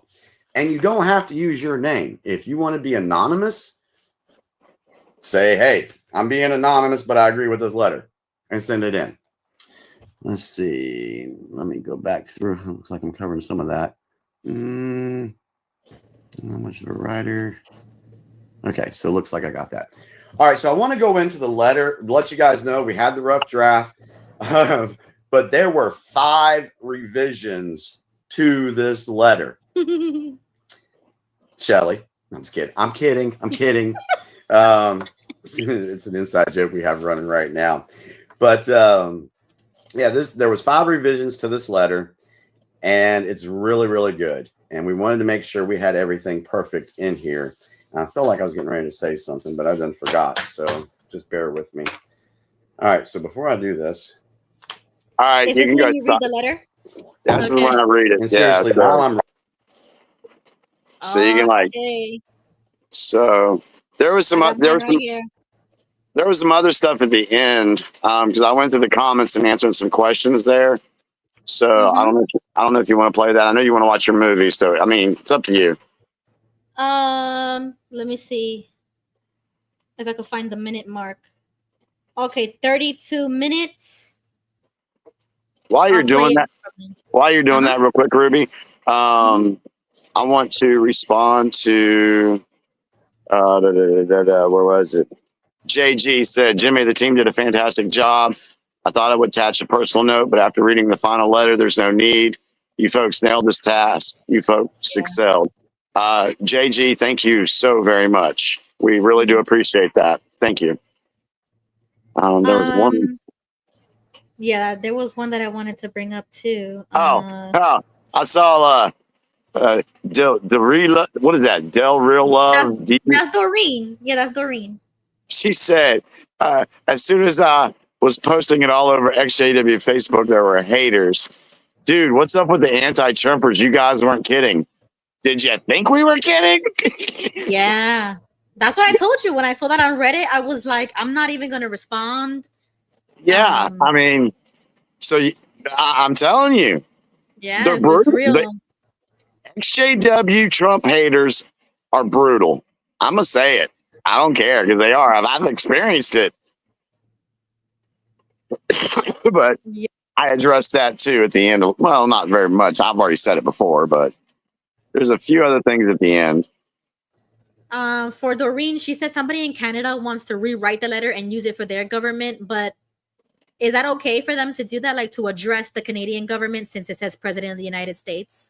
I mean, yeah, they can do their own thing, but I should have said this too. I don't want anybody to use, if they're going to do that, don't use the name Operation Spotlight. Right. Okay. Because that's copyrighted for what we are stating in that letter. So if you want to change it to Canada, kind of do it completely on your own, but don't use the template because the template is copyrighted. Yeah. Okay. So I skipped your video and then I think this is where you start talking to the chat. Let me know when to pause. Okay. They have their voices. Also let them know that we wrote this letter to help people express concerns and have their voices heard. Yes, I did mention that in the last video that while we were in Watchtower, we had no voice. Our voice was taken from us. And so this gives us an opportunity to turn Watchtower's playbook against them and use our voice. And when I say turn the playbook against them, I mentioned it before. You know, y'all, everyone remembers what they did with Russia, sending letters to Russia. So we're flipping it around. We're using it against them because that's how we roll. If you want to share more information about how you've been personally harmed, you can write. All right, Shelly said, if you want to share more information about how you have been personally harmed, you can write an additional letter and include information. In the alternative, if they disagree with something, perhaps they can just cross it out. This is your opportunity to have your voice heard about the injustices that you and your families have suffered. Silence protects the abusers, but our voices protect the innocent. Speak up, stand together, and create the charge that the world needs. We are stronger together. From BCG. She's absolutely right. So we do. And I know that there has always been some division within the XJW community. Folks fight about some of the craziest things. There's gaslighting, name calling, knockdown, drag out arguments. It's there. It exists, which sucks because I don't think it should, but that's what happens. This gives the XJW community worldwide a chance, a moment in time to unify and do something that myself, many content creators, you guys watching this video, these are things we've been talking about for years. But we've been talking about it in our little circle or, you know, some family and friends we know. We've been doing that. We've been educating people. But this right here takes it to the top. We are sending a letter to the leader of the free world. That's pretty freaking cool.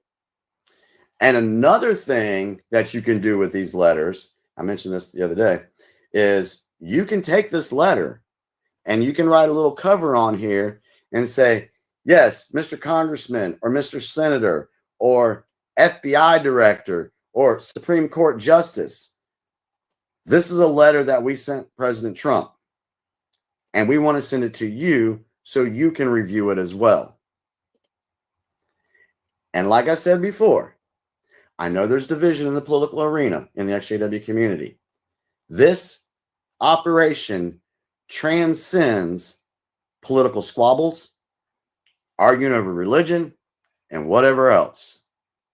And I said it before too, that if your only hang-up is because we're sending this to President Trump, you might want to re-examine your thinking and think bigger.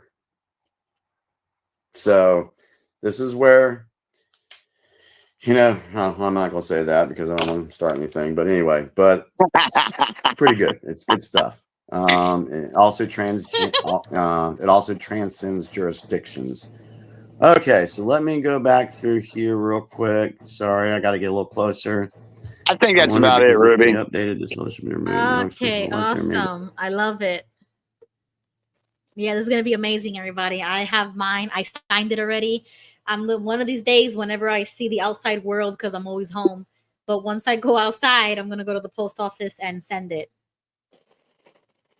I see that Rosie asked the question, and she says, she got the answer right there. She says, was busy during his live. Oh, she was busy during the live. Okay, I got you. Yeah. I know what you're saying there.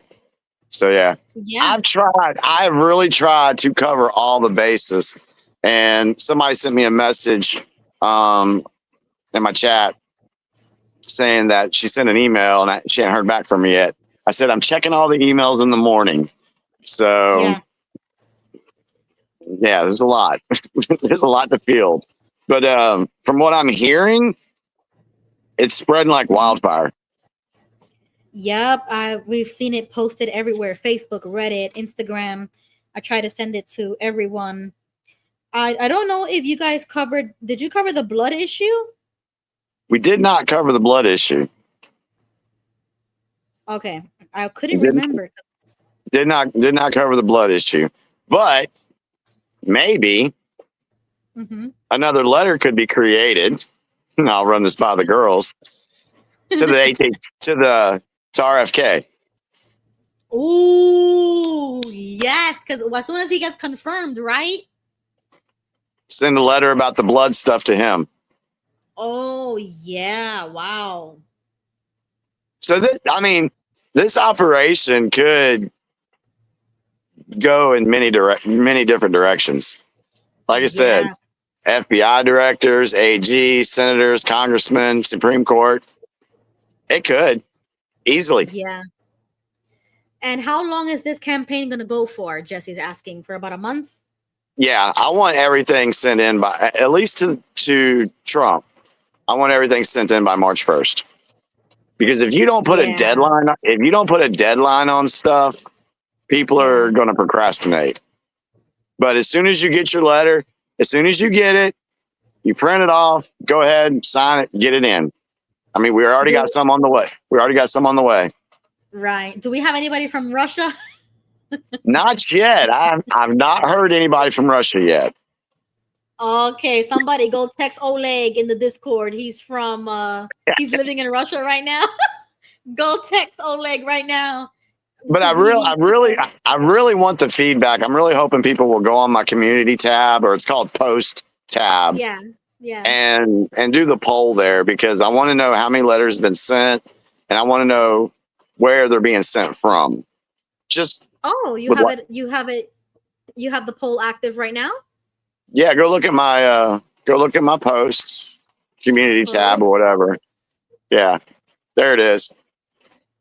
Okay, right here, 3 hours ago. We appreciate feedback. Please let us know if you sent your letter to Operation Spotlight, and then put in the comment section where you sent it from. Let's see. Did anybody comment? Oh, I can't see it. I don't think so. Not yet. Last I looked, I didn't see anything. Okay, guys, go to the poll and see if you sent it. Yeah, RFK is a great idea. Jesse says Tad is gonna mail the emperor. He's in Japan. Yo, somebody go text Tad so he could send it from Japan. This is amazing. I'm so excited that we have the Discord, the YouTube, the following to even do this kind of thing, like to spread the message. I feel like such a spokesperson, like the press secretary, that she goes up there and she's blonde and I got the blonde wig.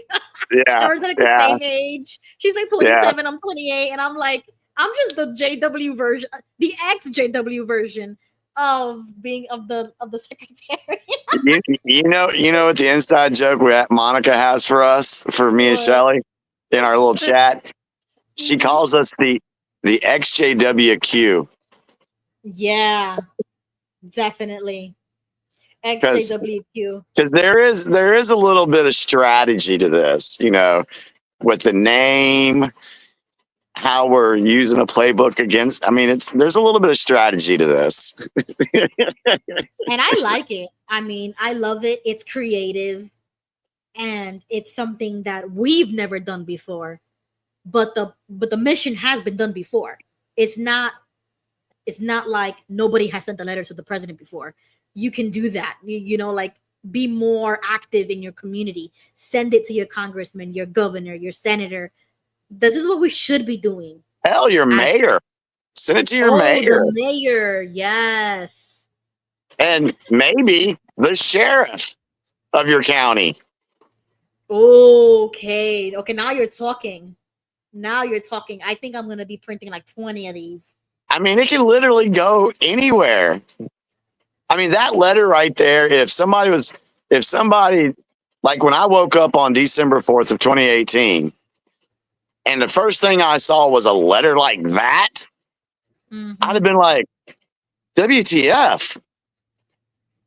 It would have woke me up pretty quickly. So who knows? Who knows what this letter is going to accomplish? Yeah, because even if you do want to send it to anybody else, just put a cover sheet over this one and say, I would, to whom it may concern, I want to like CC you on this letter that President Trump is already aware of. We want you to be more aware of this in our local communities. Exactly. That's a good idea. This is amazing. Wow. So, and I may run it by and see how comfortable Monica and Shelly are, and be like, hey, y'all want to create a blood letter to send to RFK? Yeah. I don't know what their expertise is on that. Maybe I'll need to find somebody else who knows all that. It's an idea. Yeah. All right, Jimmy. Well, thank you for joining me and talking about this operation and for including me. I mean, like, I am so honored to be a part of this the way that I am. So thank you for letting me in. You've earned my trust on everything. So I was like, man, I gotta have Ruby involved in this. She'll help. She has no problem getting in front of a camera. So yeah. True that. Wow. Thank you, Jimmy. And thank you to your team. Let them know. We totally appreciate them. Yeah. Real quick. Do you want me to try to get them on Tuesday night? Oh, yeah. What? Of course. That's okay, because the first thing we can do. I mentioned it to them, and I said, let me talk to Ruby and Monica and see if Monica and Shelly want to come on Tuesday night. Yes. We can do that as a before we go into the political stuff. We can do Operation Spotlight and have them on to discuss. Yeah, I'll tell them just like for 30 minutes. Yeah. Wow, that's amazing. So I'll get that worked out. Awesome. I'm so excited, guys. I hope everybody joins for Tuesday night, 9 p.m. Thank you for joining the news now and being a part of this operation. Once you send it, go to Jimmy Bell's YouTube channel, do the poll. I'm going to do one too after I send mine. Yeah, you do one too. And then we'll compare notes.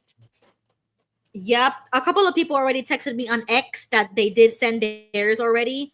And the podcast like an episode that I was featured in, they're going to include it in their podcast so their listeners can hear about it. So this is big, guys. Everybody is doing this everywhere. 6 people. 6 people. 6 people. Wow. And it's gone worldwide. That's right there. That's freaking cool. Yes. And the Reddit post already had like almost 10K views, like interactions, views, clicks. I think it was like 9.5K on Reddit. That's big. Oh, really? I never post on Reddit, so that was pretty big that my post got traction. That's why I told you I'm really good with the social media part of it to spread the message. That's my up my alley. There you go.